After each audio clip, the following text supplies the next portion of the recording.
नमस्कार दोस्तों, मैं हूं डॉक्टर श्रुति और आपका बहुत बहुत स्वागत है मेरी इस channel the divine energy astro vastu and gemstones में। दोस्तों, आज मैं आपको बताऊंगी कि मकर लगन के जातकों का जिनका 10 नंबर का लगन है उनका फरवरी का ये महीना 2024 में कैसा जाने वाला है। लेकिन उससे पहले प्लीज़ मेरे चैनल को सब्सक्राइब ज़रूर करें। मुझे बहुत अच्छा लग रहा है आप लोगों का प्यार, इस तरह से आप लोग मुझे सब्सक्राइब भी कर रहे हैं और लाइक भी कर रहे हैं। पर जो लोग नहीं कर रहे हैं वो मेरे चैनल को सब्सक्राइब करें ताकि मेरी जो वीडियोज़ की नोटिफिकेशन है वो आप तक जल्दी पहुंच सके। और चलते हैं आपके चार्ट की तरफ। और ये रहा आपका चार्ट। तो दोस्तों देख सकते हैं कि लगन में ही इस पूरे महीने लगन में ही मंगल बुध सूर्य की युति है और शुक्र 12 तारीख के बाद जो है वह भी लगन में दिखेगा आपको। तो 10 नंबर का लगन जिनका स्वामी बनता है शनि, बहुत ही अच्छी पोजीशन में है आपके दूसरे भाव में। और दूसरा भाव जो है वो आय का है। आय आने से या इनकम मनी का कुछ सोर्स बनना, किस तरह का ऐसा काम जिससे आपको धन प्राप्त हो रहा है। तो आप देख सकते हो कि इसमें शनि के साथ सूर्य भी युति बना के बैठा है। यहाँ पर ये कोई नेगेटिव मैं रिजल्ट नहीं बोलूंगी किसका आएगा, बल्कि आप ऐसा हो सकता है कि एक से अधिक काम से आपको आय प्राप्त हो सकता है आप कुछ ऐसा काम स्टार्ट करें या कुछ छोटा मोटा ऐसा कुछ करें जिससे आपको आय प्राप्त हो, कुछ धन प्राप्त हो, इस तरह का। तो एक से अधिक काम का योग बना रहा है इस महीने और नया काम भी आप शुरू कर सकते हैं इस महीने। नहीं बल्कि राहु और गुरु और जिस तरह से प्लैनेट्स की युति बनी हुई है, इनफैक्ट थोड़े महीने पहले से ही आपकी ऐसी सोच बन गई है, ऐसा कुछ स्टार्ट हो गया आपके माइंड में, कुछ नया स्टार्ट करना है, कुछ नई चीजें स्टार्ट करनी है आपके जो आप सोच रहे हो वो बिल्कुल सही सोच रहे हो। और ऐसा अगर आप करते हो तो आपको बहुत अच्छे पॉजिटिव रिजल्ट मिलेंगे। बट शनि है ना, एकदम से रिजल्ट नहीं देगा, आपको उसके लिए बहुत अच्छी मेहनत करनी पड़ेगी, बहुत अच्छे से लगन से उसके ऊपर कार्य करना पड़ेगा। जो भी आप काम सोच रहे हो बहुत सोच समझ के, बहुत अच्छे से उसको अगर आप प्लानिंग के साथ करते हैं और हार्डवर्क करते हैं, उसके ऊपर बहुत मेहनत करते हैं लगातार, उसके लिए जो भी आपका कार्य है, XYZ कार्य मैं बोलूंगी, बट आपको बहुत मेहनत करनी पड़ेगी, लगन से आपको करना पड़ेगा। ऐसे नहीं कि चुटकी में आपको रिजल्ट मिलेगा। तो आप अगर इस टाइम पीरियड में शुरुआत कर देते हैं तो आने वाले टाइम पे उसका रिजल्ट बहुत ही अच्छा मिलेगा। मकर लगन इनका शनि की भी जो है 7.5 वो आखिरी चरण ही चल रहा है, तो आपको शनि रिजल्ट बहुत अच्छे देगा। तो इस टाइम पे किया हुआ कार्य नया आपके लिए सक्सेसफुल होगा। अब बात करते हैं शनि की दृष्टि की। शनि की तीसरी दृष्टि आपके 4th हाउस में पड़ रही है, जहां पर ऑलरेडी गुरु विराजमान है। नए घर, नए वाहन लेने का बहुत अच्छा योग बना हुआ है। बट ये भी मैं बोलूंगी क्योंकि शुक्र 12वें में है, अभी इस महीने बिल्कुल भी मत लीजिए टिल 12th, क्योंकि शुक्र जो है आपको खर्चा करा के देगा। आपका मन करेगा कि लग्जरी खर्चा करूं। 12वां भाव क्या है? लग्जरी खर्चे का, जाने का, व्यय का। अब जो मैं बोलूंगी कि आपको थोड़ा सा सावधान भी रहना है वाइल ड्राइविंग। आप क्योंकि शनि जो है आपके अष्टम भाव में भी देख रहा है, तो हो सकता है रोग से रिलेटेड भी आपके खर्चे कराए। नहीं तो आपको मैं ये बोल सकती हूँ कि किसी ना किसी तरह से यूजलेस खर्चा आपका लिखा है। देखो, अगर खर्चा आपके आगे फ्रूटफुल रिजल्ट्स दे रहा है, आपको अच्छा बेनिफिट दे रहा है, तब तो आप करो। लेकिन आप यहाँ पर सेविंग नहीं करोगे, आप यहाँ पर इन्वेस्टमेंट नहीं करोगे। आप जिस तरह का खर्चा करोगे इस महीने 12 तारीख तक मैं बोल रही हूँ, लेकिन 13-14 तारीख तक या आगे भी इस महीने रह सकता है, क्योंकि शुक्र उसके बाद आपके लगन में आ जाएगा। तो आपको उस तरह का फील होगा कि मैं जो भी लूं वो महंगा लूं। सोचेंगे नहीं, ज्यादा विचार नहीं करेंगे कि भाई मुझे ये लेना चाहिए या नहीं लेना चाहिए। इसलिए खर्चों से जरूर बचें इस महीने।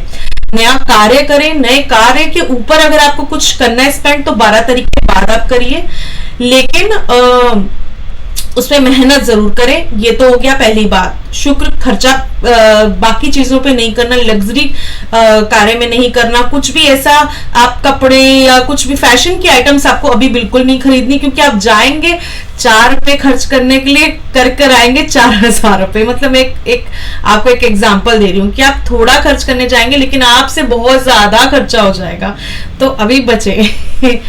और उसके बाद मैं बोल सकती हूँ कि शनि की जो दृष्टि पड़ रही है वह आपके 11वें भाव में भी पड़ रही है। 11वां भाव जो है वह एक तरीके से आपका आय में बढ़ोतरी का भाव है, ठीक है। तो एक्सपेंशन होते होते थोड़ी प्रॉब्लम्स आ सकती हैं, क्योंकि शनि जब दृष्टि देता है, शनि जब किसी अपने घर में बैठा है या कहीं अच्छा शुभ होके बैठे तो बहुत अच्छा रिजल्ट उस घर से देता है। तभी मैंने बोला कि एक की जगह दो दो जगह से आपका बनेगा ऐसे कि आपको धन प्राप्त होगा। लेकिन जब दृष्टि दे रहा है 11वें भाव में, तो जो लोग जॉब में है, प्रोफेशन में है, उनके लिए थोड़ा नेगेटिव हो जाएगा। अगर वो प्लान कर रहे हैं, उनका ऐसा है कि प्रमोशन होनी है, तो उसमें थोड़ी रुकावट आ सकती है। शनि का उपाय करें, बहुत ही बेस्ट रहेगा इस टाइम पीरियड में। अगर शनि का उपाय करते हैं तो जो रुकावटें आ रही हैं, जो बाधा आ रही है आपके प्रोफेशन में, उससे आप दूर आप करोगे, होंगी आपकी बाधाएं दूर। अब बात करते हैं राहु की। राहु यहाँ पर आपके तीसरे भाव में है और केतु आपके 9वें भाव में है। तो ये जो योग बनाता है 9वें भाव में केतु, इस टाइम पे आपकी वाणी इस प्रकार हो जाएगी कि आप जो भी बोलेंगे वह सत्य प्रतीत होगा। आप क्योंकि केतु का 9वें भाव में होना आपको बहुत ही स्पिरिचुअल बनाएगा और आपको ये रियलाइजेशन होगा। आप ऐसे ही नहीं कुछ भी बोल देंगे, किसी से भी बात करेंगे तो आप बहुत सोच विचार के ही उस चीज को अपने से निकालेंगे। तो आपके लिए भाग्य भी स्ट्रांग है, लेकिन कहीं ना कहीं मैं बोलूंगी स्पिरिचुअलिटी के लिए ये महीना बहुत बढ़िया रहेगा। और अगर किसी का कुंडली में, लगन कुंडली में, जो उनकी जन्म कुंडली है, उसमें राहु या केतु नीच का बैठा है, तो जाप अवश्य करें, क्योंकि आपको इसके रिजल्ट अच्छे मिलने लग जाएंगे। अगर आपका नीच का है या गलत बैठा है स्थान में, तो केतु के रिजल्ट्स अच्छे नहीं मिलेंगे। ये मैं तभी बोल रही हूँ जब आपके कुंडली में भी वो चीज अच्छी बैठी हुई है। तो अगर आपको कुंडली का नहीं पता है और आप दिखवाना चाहते, विश्लेषण करवाना चाहते कुंडली का अच्छे से डिटेल में, तो आप नीचे दिए गए नंबर पे मुझे व्हाट्सएप पे कांटेक्ट कर सकते हैं। अपनी कुंडली, अपनी जितनी भी DOB, जो डेट ऑफ टाइम है, बर्थ है, प्लेस है, आप मुझे लिख के भेज सकते हैं अपने क्वेश्चन के साथ। मात्र 1100 रुपए में लेती हूँ, चार्ज करती हूँ, अगर आपको डिटेल में कुंडली विश्लेषण करवाना है। बाकी जिनको पता है उनके लिए तो वेल एंड गुड है, केतु सबसे बेस्ट है। अगर नहीं, आपको लगता है किसी ने बोला है कि केतु सही नहीं है, तो आप केतु का और राहु का जाप भी कर सकते हैं इस टाइम पीरियड में। शनि का तो मैंने आपको बोला ही है, ताकि नेगेटिव इफेक्ट्स जो आ रहे हैं जिनको प्रोफेशन में, उनके लिए। अब बात करते हैं आगे गुरु की। गुरु आपके 4th हाउस में बहुत अच्छे बैठे हैं और यहाँ पर घर बनाने का, घर में सुख शांति भी आपको इस टाइम पे फील होगी। जरूरी नहीं है कि आप घर बना ही रहे हो या प्लानिंग कर रहे हो। हर किसी की कुंडली ऐसी नहीं होती है कि आप, अगर आपका गुरु बहुत स्ट्रांग है जन्म कुंडली में और उसकी महादशा बन रही है और अभी भी आ रहा है, तो उन लोगों के लिए पक्का 110% आप लोग घर के लिए प्लानिंग कर रहे हो और बना ही डालोगे। आप लोग टोकन अमाउंट देके उसको बुक ही कर डालोगे या खरीदोगे। तो ये चीजें बहुत मैटर करती हैं कि आपकी कुंडली में वो योग कैसा है, आपकी महादशा, अंतरदशा किस प्लैनेट की चल रही है, वो सब मिला जुला के वो प्लैनेट का बनता है। मैं सिर्फ आपको ट्रांजिट, यानी जो अभी के प्लैनेट्स की पोजीशन है, उसके अकॉर्डिंगली ही आपको वो प्रेडिक्शंस बता रही हूँ।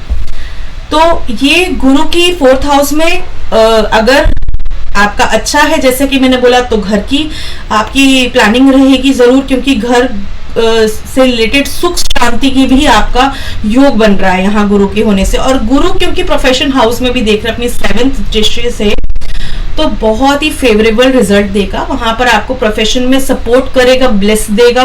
मतलब एक तरीके से गुरु आपको ब्लेस दे रहा है कि अगर कुछ प्रॉब्लम्स हैं तो आई एम देयर, मैं हूं, मैं संभाल लूंगा, आप बस अपना काम करो। फिर गुरु जो है वो आपके 8वें भाव में भी देख रहा है, तो कहीं ना कहीं रोगों से मुक्ति भी दिलाएंगे। और क्योंकि सूर्य की भी कंडीशन, 5th हाउस की राशि का जो स्वामी है सूर्य बनता है, और सूर्य भी जो है वो 13 तारीख तक मकर में, उसके बाद भी शनि की ही राशि में गोचर कर रहे हैं। तो इतना नेगेटिव मैं नहीं बोल सकती हूँ कि रहेगा 8वें भाव का जो है, क्योंकि 8वां भाव रोगों का भाव है। तो मैं ये बोलूंगी कि ये अच्छा पीरियड है, आप इस चीज को हेल्दी फील करेंगे। थोड़ा बहुत हेल्थ इश्यूज हो सकते हैं, जैसे कि मैंने बोला गुरु यहाँ पर है और शनि की क्योंकि दृष्टि यहाँ पर है, तो थोड़ा सा हेल्थ इश्यूज हो सकते हैं। तो अपना थोड़ा सा सेहत का ध्यान रखो, आप ड्राइविंग करते हुए ध्यान रख सकते हो। अदरवाइज ये पीरियड अच्छा रहेगा, ऐसी कोई इतनी टेंशन वाली बात नहीं है।